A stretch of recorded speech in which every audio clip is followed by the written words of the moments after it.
drogas, apostas, pornografia. Esses são os vícios principais da humanidade, pelo menos os de hoje em dia. Enquanto alguns são considerados normais entre as pessoas, outros são apontados como repugnantes e nojentos. E as pessoas comumente julgam o viciado ao invés do sistema em que ele vive. Aqui no Brasil, pelo menos, por mais que seja um país de gente bonita e com um povo acolhedor, o sistema em que vivemos é uma verdadeira tristeza. Corrupção, pobreza, violência e etc. são problemas recorrentes aqui. Porém, há uma solução de fácil acesso para aliviar toda essa dor. Segundo os dados de uma pesquisa que eu fiz, diz que transtornos decorrentes ao uso de substâncias afetam uma proporção de até 6% da população brasileira. Ah, mas você pode falar que é só 6%. E na verdade 6% é muita gente. 35 milhões de pessoas para ser mais exato. Com essa quantidade dá para encher mais ou menos 400 estádios do Maracanã. É uma medida que eu acho que nós brasileiros entendemos bem. E claro, a gente não pode esquecer do fácil acesso dessas substâncias. Não é como nossos pais falam. Não vai ter um cara de moletom preto com um capuz e do nada vai te oferecer um prensado bem bolado. Isso na verdade é bem fantasioso, eu acho.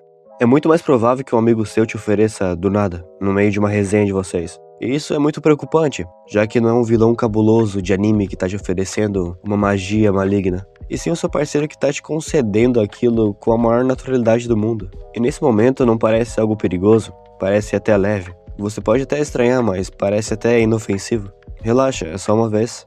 Todo mundo já fez, não dá em nada. E é exatamente assim que começa. A grande verdade é que nenhuma pessoa começa pensando em se tornar uma viciada. Ninguém acorda um dia e fala: puxa, eu queria fuder com a minha vida. Todo incêndio começa com uma pequena faísca. Mas o que quase ninguém percebe é que as drogas não vendem apenas sensação. Elas vendem a fuga. Fuga da ansiedade, fuga da tristeza, fuga da realidade em si. Por alguns minutos ou até horas. Tudo parece até melhor. Os problemas somem, a dor diminui, a mente desacelera. Você fica mais burro, e ser ignorante numa realidade dessa é uma benção, pois você não liga mais para os problemas. Mas quando o efeito passa, a realidade volta, e muitas vezes cobrando em dobro, porque o teu cérebro já se acostumou com a quantidade padrão de antes, e ele vai querer mais, e aí entra naquele ciclo.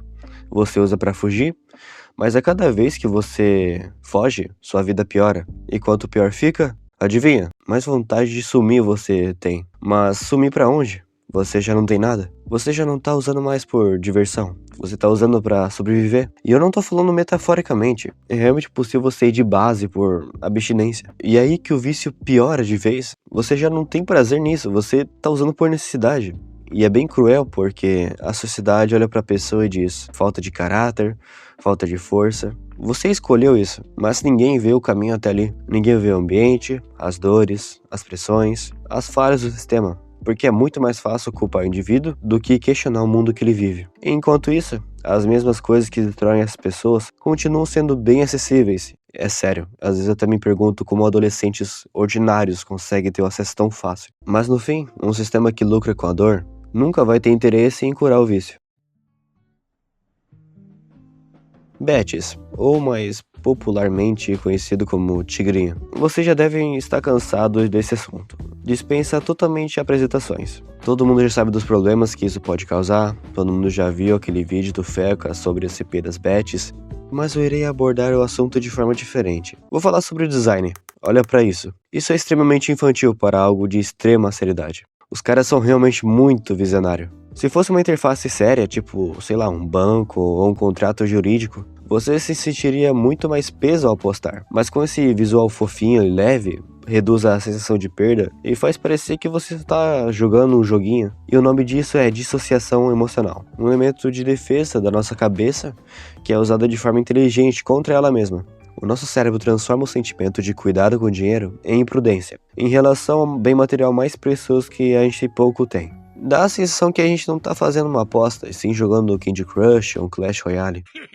E também teve a época que tinha muita divulgação desses sites e aplicativos. Hoje em dia não tem tanto, pois as pessoas torcem o nariz para Betts. Mas mesmo assim, o número de atendimentos por ludopatia, segundo o SUS, disparou cerca de 17 vezes, saltando de 305 casos em 2018 para mais de 5.300 nos últimos anos.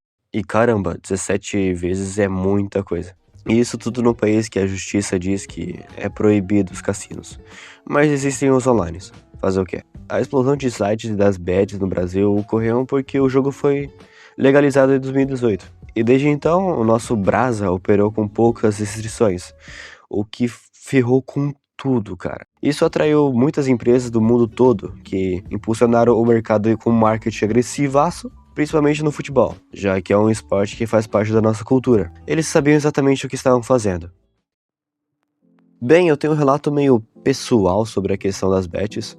Um conhecido de um conhecido meu acabou se desvivendo porque se endividou com os jogos de apostas. Ele era pobre e não conseguia emprego. Então ele começou a apostar nas bets para tentar multiplicar o pouco que ele tinha.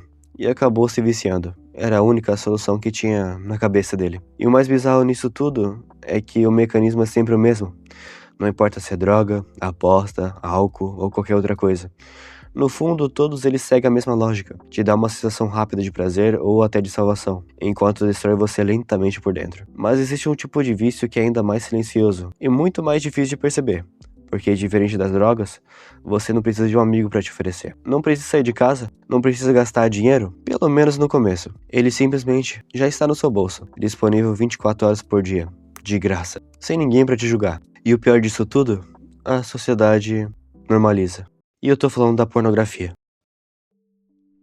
E se você acha que isso não é um problema, é exatamente aí que o problema começa. Sendo diretamente ligado à luxúria, a pornografia se instalou na humanidade desde muito cedinho, lá na época da Roma Antiga. Os caras eram muito tarados, mano. Tinha que ver. Isso foi mais uma curiosidade que eu queria falar mesmo. Mas voltando ao assunto do vídeo. O vício em coisas eróticas normalmente começa de muito cedo. No começo da adolescência dos jovens, época essa que os hormônios estão à flor da pele e E antigamente a galerinha ficava escondida no quarto com revistas pervertidas, mas hoje em dia as pessoas podem simplesmente pegar o celular e abrir a guia anônima. Mas o perigo mora quando as pessoas não levam isso a sério. Elas podem argumentar que é normal entre os jovens e que não estão fazendo mal a ninguém. Pode até fazer sentido. Atire a primeira pedra de que nunca descabelou o ganso ou minerou a ravina. Mas eu discordo disso com força. O vício de pornografia pode ser tão ruim quanto o vício em drogas, e até mesmo pior pela sua sutilidade, pois começa com uma pequena curiosidade, um clique, uma pesquisadinha inocente ou um vídeo que apareceu sem querer. E pronto, você acabou de abrir uma porta que talvez nem existia. No começo não parece nada demais. É rápido, é fácil, é prazeroso. E na cabeça dos adolescentes aquilo é incrível, é basicamente um buffet. E principalmente para aqueles que são mais isolados ou têm uma baixa autoestima. Pois ali você pode ter prazer com ninguém para te julgar, além de, claro, a sua própria mente. Os viciados começam a se sentir culpados após terminarem o serviço, pois percebem ali que estão perdendo seu tempo, acabam se atrasando para compromissos, tendo dificuldades para socializar com as pessoas, e no dia que elas tiverem a oportunidade de realmente fazer o ato na vida real, elas vão broxar, porque na cabecinha deturpada do viciado, são um modelo com um corpo siliconado. Os mais fraquinhos até mesmo fedem água sanitária, porque não tem energia nem para trocar a roupa íntima ou tomar um banho. E aí eles até se acham espertinhos, achando que ninguém vai perceber. Mas sim, dá para perceber. Mesmo sendo mais sutil do que um drogado largado na rua, pronto para dar um jump scare em você.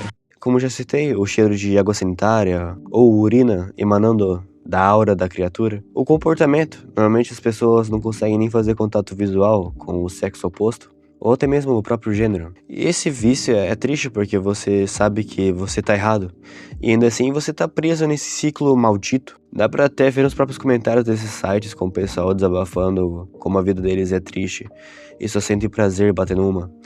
E falando nesses sites, é incrível como não tem segurança nenhuma. É literalmente só apertar um botão que você supostamente saiu da verificação de idade, que nem existe. Existe até mesmo vídeos de coaches da internet ensinando como sair desse mundo, ou mostrando quão horrível é a indústria pornográfica.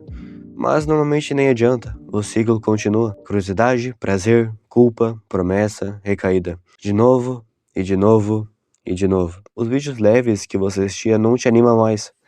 Você começa a consumir mais vídeos intensos, feticheiros e até mesmo violentos. E isso é muito preocupante. E cada vez que isso acontece, você perde um pouco mais de controle sobre si. E isso vai muito além do ato em si, porque o vício em pornografia não destrói só o seu tempo, ele começa a moldar como você enxerga o mundo, como você enxerga as pessoas. Elas deixam de ser pessoas e viram estímulos, corpos, partes, objetos. Isso afeta diretamente a sua vida real, seus relacionamentos, a sua confiança, até a sua presença. Porque na vida real, não existe botão de pular para a melhor parte, não existe variedade infinita, não existe perfeição ditada.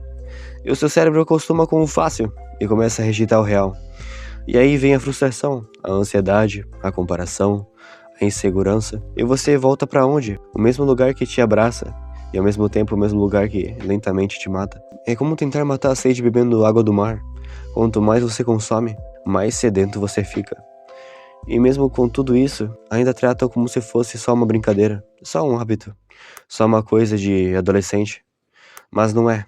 Porque quando algo te domina e dopamina, ao ponto de você perder o tempo, energia, foco e controle, isso deixou de ser uma escolha faz tempo, virou dependência. Talvez o mais perigoso desse vício é que ele não te destrói de uma vez, ele te desgasta aos poucos, em silêncio, em sofrimento, sem ninguém para te ajudar. Até que um dia você olha para sua própria vida e não reconhece mais quem você era antes disso tudo começar. Bem, este foi o vídeo, e me desculpe por essa voz acabada. Eu acabei pegando uma gripe de novo e decidi gravar o vídeo mesmo doente. Até porque eu tava cansado de atrasar tanto. E eu sei que cada caso é um caso, e um viciado pode ser um viciado não por vulnerabilidade, e sim por pura babaquice, e eu não defendo isso. Nesse vídeo eu quis abordar sobre as pessoas vulneráveis, aquelas que não tiveram uma boa atenção, oportunidade na vida, ou que estão emocionalmente ou financeiramente instáveis. E eu pessoalmente sigo uma filosofia do Batman, onde o melhor jeito de se livrar de um vício é nunca experimentar. Eu posso estar larpando aqui, mas eu acho que foi o Batman que disse isso. Ou seja, nunca experimentei qualquer tipo de bebida alcoólica, nunca usei vape ou fumei cigarro, e sempre recusei qualquer oferta de substância, de remédio não lícito. Mas isso não significa que eu detesto aqueles que usam as substâncias. Isso não faz sentido. É um caminho que eu decidi seguir. Isso não é motivo para mim pensar que eu sou melhor do que aqueles que bebem ou fumam um paieiro. Mas foi isso. A verdade é que é difícil para uma pessoa sair de um problema quando na visão dela esse problema é a solução.